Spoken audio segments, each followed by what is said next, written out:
Et bonjour à tous et à toutes, vendeurs et vendeuses de la plateforme. Je suis ravi de vous retrouver pour ce nouveau live début de mois. Donc, on va faire le point sur ce qui s'est passé le mois précédent et bien entendu, on va faire le point aussi sur ce qui vous attend en ce mois de juin sur la plateforme, que ce soit en termes de fonctionnalité ou en termes aussi de ce qu'on va prévoir en tout cas comme action et qui vous concerne donc vous en premier, vous qui vendez donc sur la plateforme.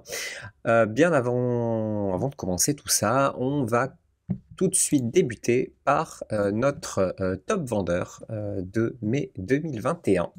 Notre top vendeur qui est donc fait par Suzanne tous les mois sur l'espace vendeur, donc le forum de 5 € qui est réservé aux vendeurs, hein. Je vous invite vraiment à y aller si vous êtes jamais encore allé dessus. Ce top vendeur, donc il est là avec le vendeur donc, qui a réalisé le plus de ventes sur ce mois de mai, qui est une vendeuse hein, qui s'appelle Rupa, donc qui a fait 240 ventes en tout en ce mois de mai. On vient après des vendeurs que vous avez l'habitude de voir et de croiser hein, dans les tops. Il n'y a pas vraiment de grandes surprises. Vous pouvez vous faire ainsi une idée du nombre de commandes hein, qui sont faites par ces meilleurs vendeurs pour espérer peut-être un jour rivaliser avec eux. Et ensuite, en termes de revenus générés, Guillaume TBC toujours premier. Rupa d'ailleurs, hein, qui là est première donc en nombre de ventes réalisées, mais qui est seconde hein, en termes de revenus générés, ce qui est plutôt bon, puisqu'on voit par exemple Elitz qui est troisième, mais qui n'est que sixième en termes de revenus générés. Donc on voit une grosse différence en termes de panier moyen. Ça veut dire que Rupa a un panier moyen qui est quand même sans doute plus élevé qu'Elitz, et on voit d'ailleurs que ça lui rapporte plus de revenus sur le mois précédent. Et donc ensuite, voilà, vous pouvez découvrir un petit peu l'ensemble des vendeurs qui génèrent le plus de revenus. Comme ça, vous pouvez aussi vous inspirer sans doute de leur stratégie, de la façon dont ils écrivent leurs microservices et ce qu'ils proposent pour potentiellement aussi arriver à ce genre de revenus et de panier moyen. Le 50e plus haut revenu de la plateforme sur le mois dernier est de 2576 €. Alors très très petite baisse hein, puisque le mois dernier il était je crois à 2600 et quelques. Donc on reste globalement stable. Donc on a 50 personnes sur la plateforme qui ont gagné plus de 2576 € le mois dernier. Bien entendu en forte augmentation par rapport à l'année dernière. N'oubliez pas que toutes ces stats, on les retrouve aussi sur le Discord, mais cette fois-ci de manière quotidienne. Donc il y a un top quotidien sur les vendeurs qui ont généré le plus de ventes et qui ont généré le plus de revenus sur la journée précédente.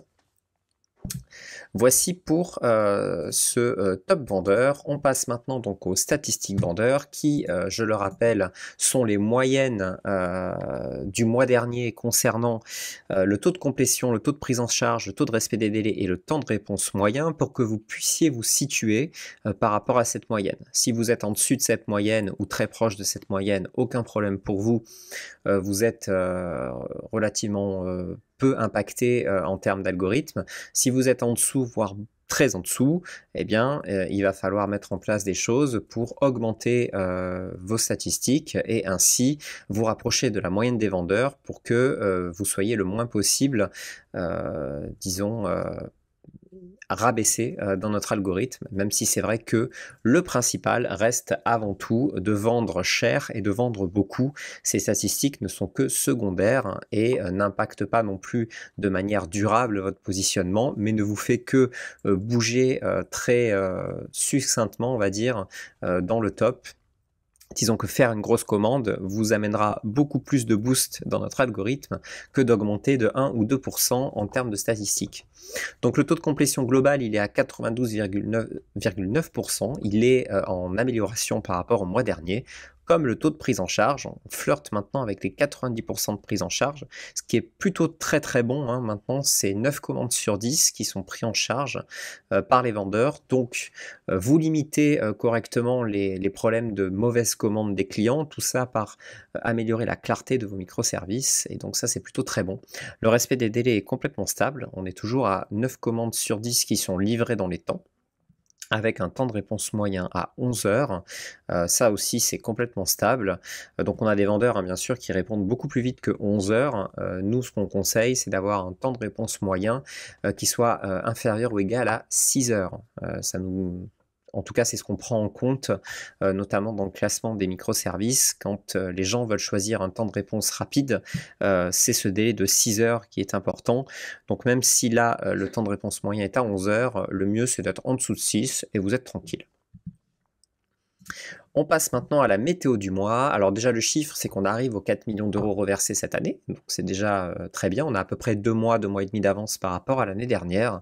Donc on vise toujours quelque chose aux alentours des 10, peut-être 11 millions d'euros reversés cette année.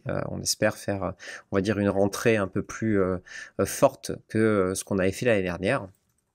Et donc en termes de statistiques un petit peu plus précises, eh bien, on a donc un nombre de vendeurs uniques qui est toujours stabilisé, hein, donc à peu près 2400 vendeurs ont fait au moins une commande le mois dernier. En termes de clients uniques, petite baisse, mais qui est due aussi au fait que on a une baisse de commandes par rapport au mois dernier. On a à peu près 2000 commandes de moins qu'en avril. Alors le mois de mai est toujours globalement un petit peu moins bon avec les ponts, avec les jours de congé, le retour du soleil. Théoriquement, le mois de juin, on reverra une petite poussée avant la baisse de l'été. Donc, très bonne nouvelle aussi, c'est le panier moyen. Le panier moyen qui continue d'augmenter, puisque on est maintenant à un panier moyen de 46,57 €, alors qu'on était à 43,52 €. Alors 3 €, ça vous paraît vraiment petit, mais en fait, sur la globalité des commandes, c'est plutôt énorme, puisque ça fait quasiment 10% d'augmentation. Donc c'est beaucoup, surtout sur des commandes qui sont très importantes. D'ailleurs, on le voit hein, juste en dessous, avec le top 10 des commandes du mois précédent, avec des montants qui sont pas en dessous des 2 000 €. Donc la plus grosse commande a été à 3 469 € pour une commission toujours de 1 €. Et on va dire la plus petite commande du top 10, elle est à 2 000 €. Donc c'est relativement positif.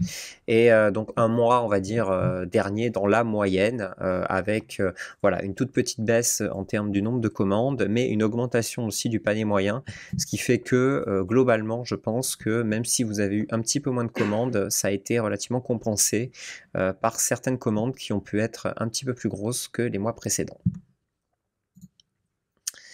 On passe maintenant aux lives du mois qui vont arriver au mois de juin. Donc juin, c'est le dernier mois avant la pause estivale. Alors, il y en aura un en tout début juillet, le live du mois qui récapitulera le mois de juin et qui entamera l'été. Mais en tout cas, c'est le dernier mois complet de live avant la pause. Donc vous ne verrez plus hein, pendant à peu près 2 mois. On reprendra en septembre. Le 9 juin, on va reparler de l'enquête qu'on vous a envoyée. Vous avez tous reçu normalement un mail. Vous avez été un petit peu plus de 600 à répondre. Donc déjà, je vous en remercie parce que c'est très important pour nous de savoir comment vous voyez la plateforme, les choses que vous voulez améliorer.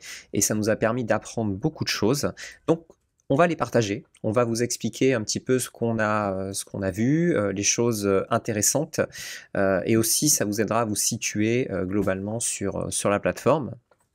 Le 16 juin, on fera le profil coach après avoir fait de nombreuses catégories déjà du site. On va s'attaquer à la catégorie formation et coaching. Donc comment faire des microservices corrects dans cette catégorie, et on accueillera un vendeur qui vend donc des microservices dans la catégorie formation et coaching. Le 23 juin, on va parler de la checklist avant de partir en vacances. Alors même si là c'est les vacances d'été, c'est une émission éducative qui vous expliquera les bonnes méthodes sur quoi faire avant de partir en vacances. Est-ce qu'il faut par exemple changer la description de votre microservice? Est-ce qu'il faut désactiver longtemps à l'avance vos microservices? Est-ce qu'il faut prévenir vos clients? Quelles sont les bonnes méthodes pour partir sereinement en vacances, pour que vous puissiez revenir après complètement serein. Et le 30 juin, on va parler plutôt des fonctionnalités qui sont à venir sur la plateforme, et ça aussi c'est par rapport à à vos réponses hein, qui sont sur le sondage. Mais on va vraiment parler roadmap, on va parler sur ce qui va arriver sur 5 € peut-être dans 1 ou 2 ans. On va essayer d'extrapoler ce qu'on a envie de faire. On l'avait fait déjà, je crois, il y a plus de 6 mois, mais je pense que vous avez besoin et que vous aimez bien savoir ce qu'on prévoit, surtout que ce genre de choses évolue toujours, et évolue assez rapidement. Donc, on refera un petit point et ça nous fera notre dernier live, émission spéciale, avant la clôture estivale.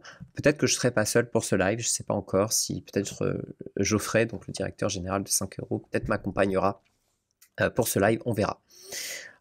Ensuite, donc le mois dernier, on a fait quoi? Alors c'est pas vraiment le mois dernier parce que ça s'est passé hier. Les nouveaux tarifs des offres 5 € plus, hein, nous vous rappelons que les nouveaux tarifs sont disponibles donc depuis décembre de l'année dernière, mais n'étaient pas appliqués à l'ensemble des vendeurs. Je vais aller dessus, comme ça sera plus simple. Voilà. Maintenant, c'est fait, c'est-à-dire que tous les vendeurs, alors pas encore tous, mais à partir du moment où vous allez changer d'offre en cours de mois, vous allez passer au nouveau tarif. Donc si par exemple votre offre expire le 3 juin et vous devez la repayer, vous la repayerez donc plus à l'ancien tarif mais au nouveau tarif. Ça concerne absolument tout le monde. Pour les gens qui paient par PayPal, vous avez sans doute eu de nombreuses communications à ce sujet. Si c'est le cas, donc, et si vous l'avez toujours pas fait, je vais prendre un exemple. J'ai une offre 5 € plus qui est prélevée tous les mois, le 10 du mois, sur mon compte PayPal. Ce type de renouvellement, on ne pourra pas changer manuellement le tarif. C'est pour ça que ce qu'on vous demande de faire, c'est par exemple le 9, c'est-à-dire juste avant, vous allez sur la page 5 € plus, vous passez à l'offre gratuite, ça veut dire que ça va annuler votre offre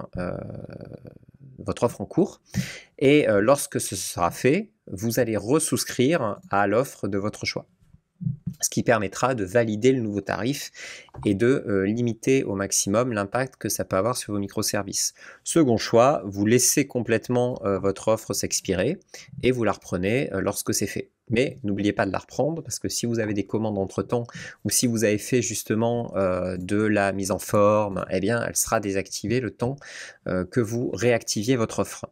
Si vous avez des doutes, n'hésitez pas à contacter notre support. Donc ça ne concerne uniquement les gens qui sont prélevés sur PayPal. Pour les autres, c'est complètement automatique. Si par exemple vous êtes prélevé sur votre carte bleue le 10 du mois, à ce moment-là, il n'y a pas de problème. Le 10, ce sera renouvelé au nouveau tarif. Vous n'aurez absolument rien à faire. C'est uniquement PayPal qui ne nous permet pas de faire ce changement de tarif de manière automatique. Donc il faut le faire à la main malheureusement. Voilà. J'espère que ça a été clair pour ces nouveaux tarifs. Et encore une fois, n'hésitez pas à venir nous voir si jamais vous avez des doutes. Ensuite, on passe donc à l'enquête de satisfaction qu'on vous a fait. C'est ce qu'on a fait le mois dernier. On a fait plein de jolis slides. Et donc ça, on vous en parle dans finalement 2 lives durant le mois de juin. Sur votre profil, ce que vous faites sur le site et aussi sur un second live sur ce que vous attendez du site et de nous en termes de fonctionnalités. À venir aussi, donc l'amélioration et personnalisation de la page d'accueil. Alors ça, c'est assez simple. Je vais vous le montrer. Et c'est aussi en lien avec la seconde chose, c'est l'amélioration du design des aperçus de microservices. Donc je vais faire les deux en un, comme ça vous saurez exactement ce qu'on prépare. Alors c'est pas grand chose, mais ça a son petit effet. C'est presque prêt, hein, donc ça va sortir assez rapidement. Hop, voilà, donc ça c'est un design. Ce qui va changer sur la page d'accueil, vous allez avoir un nouveau bloc qui est vous aimeriez peut-être, ici, qui donc sera juste avant les microservices à la une. Ce bloc vous aimerez peut-être sera basé donc sur les achats qui sont faits, sur les visites des microservices, sur les mises en favoris. En gros, c'est un algorithme qui, un petit peu comme Amazon, quand vous y retournez, quand vous arrivez sur la page d'accueil, va vous proposer des choses que vous pouvez aimer par rapport à ce que vous avez commandé. Donc pour l'instant, on est en train de le tester en interne. C'est quelque chose qui va changer énormément puisque chaque fois en gros que vous rafraîchirez la page, vous aurez de nouvelles propositions. Le but étant de proposer d'autres types d'achats ou d'autres vendeurs par rapport à ce que le client a déjà choisi. Donc si par exemple un client achète beaucoup de rédaction, bien sûr, sur sa page d'accueil, il va y avoir beaucoup de microservices de rédaction, ce qui est un peu logique. Et ainsi de suite, on lui proposera aussi des microservices qui sont liés à la catégorie rédaction et qui peuvent l'intéresser. Par exemple, des gens qui commandent de la rédaction peuvent très bien aussi être intéressés, je ne sais pas, par un autre type de mise en forme ou un autre type de design. En fait, en fonction de ce que les gens commandent, on sait aussi ce qu'ils potentiellement vont pouvoir commander. Et donc, on va leur proposer ce genre de choses. Ça va faciliter le choix et on pense en tout cas que ça permettra aussi aux clients de découvrir un petit peu plus de microservices et de leur proposer plus de choix. Vous voyez aussi, en tout cas ceux qui ont été observateurs, il y a plusieurs choses qui changent. Alors il y a 3 choses pour être précis. Donc dans l'ancien design, vous voyez que là il y a le petit favori qui est là. Vous avez le bouton play qui est comme ça. Et il y a une 3e chose qui est juste au-dessus, mais vous allez le voir vite fait si je remonte. Hop. Donc le bouton favori, on le change de place. Maintenant, il sera ici. En fait, il cachait certains éléments sous certaines vignettes et on pense que c'était pas la meilleure manière de le présenter. Et il était relativement, invisible à partir du moment où on passait pas la souris dessus et où il était sur une image claire. Donc on corrige ça en le mettant directement sur le texte de la vignette. On trouve ça plus clair et en tout cas ça incitera plus les gens à mettre des choses en favori, ce qui est assez important parce que si un utilisateur met un microservice en favori, il le retrouvera plus facilement, donc il pourra plus facilement vous passer commande. Seconde chose, c'est le bouton play. On l'a fait donc plus petit et un petit peu plus sympa, on va dire, qui cachera moins le design de la vignette. On est encore en train de se demander si on l'affichera vraiment sur toutes les miniatures ou si on le mettra uniquement sur votre profil. C'est encore des choses qui sont en cours de réflexion. En tout cas, on vous expliquera exactement ce qu'il en sera dès que la feature sera sortie. Et on a fait quelque chose aussi, c'est, vous voyez ces petites flèches là qui sont là. Ça permettra directement depuis la page d'accueil ou depuis en tout cas la miniature que l'utilisateur puisse faire défiler les images d'aperçus qui sont donc sur les microservices sans rentrer de nouveau dans un microservice. Donc il y a ça sur énormément de sites, il y a ça aussi pour rien vous cacher sur Fiverr. On a trouvé l'idée relativement intéressante. Elle est appliquée sur 5 € et ce sera disponible donc dans le courant du mois assez rapidement. Donc vos images secondaires seront beaucoup plus vues par les clients. C'est pour ça, faites attention à vos images secondaires.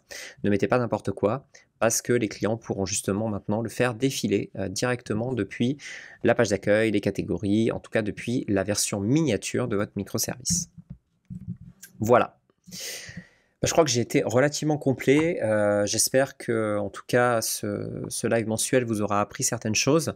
N'oubliez pas, bien entendu, que vous pourrez trouver l'ensemble des lives sur YouTube, légèrement remontés et remasterisés, que vous pouvez retrouver l'équipe et d'autres vendeurs sur Discord, sur l'espace vendeur. N'hésitez pas à aller visiter régulièrement ces espaces parce que faire partie de la communauté, c'est très important si vous voulez faire des ventes. Donc à ceux qui n'arrivent pas à faire des ventes, faites partie de la communauté, vous verrez que vous y arriverez beaucoup mieux. Et je vous souhaite en tout cas, pour finir cette semaine, d'excellentes ventes et je vous dis à la semaine prochaine pour un nouveau live. Salut, à bientôt.